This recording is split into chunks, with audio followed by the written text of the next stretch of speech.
อาจารย์มื้อนี้มื้อสันวันดีให้พ่อลูกศิษย์ลูกหาและผู้ติดตามเพจนะครับนายมันก็ดีทุกมื้อนั่นแหละถ้าเจ้าเป็นคนดีนะแต่ก็สร้างเธอว่างไม้กวาดก่อนสาธุมื้อนี้ขอให้ออกตนญาติโยมมีโชคมีลาภเฮงๆรวยๆปังๆมีสุขภาพแข็งแรงบ่เจ็บบ่จนมีเงินเหลือกินเหลือใช้เชียงโชคเชียงลาภก็ขอให้ปังขอให้รวยบุญรวยวาสนารวยเงินรวยทองรวยศีลรวยธรรมให้มีเงินมีคำให้มีเงินเหลือกองให้มีทองเหลือไซให้หมดทุกข์หมดโศกหมดโรคหมดภัยให้อยู่เย็นเป็นสุข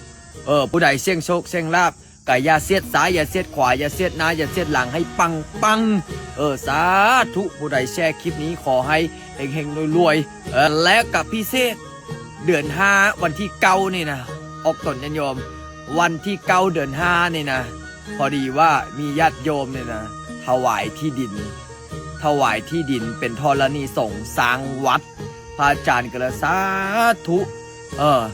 เดือน5วันที่9นี่เนาะวันที่9เดือน5นี่โยมพ่อโยมแม่โยมพี่ถ้าผู้ใดบอติดธุระกลับมาร่วมงานนำกันเด้ออยู่ที่บ้านนายางเมืองนาไซทองนครหลวงเวียงจันทน์นี่แหละมาเด้อออกตนญาติโยมเด้อผู้ใดมาขอให้เฮงๆรวยๆปังๆเนาะรวยบุญรวยวาสนารวยบารมีเอาสาธุ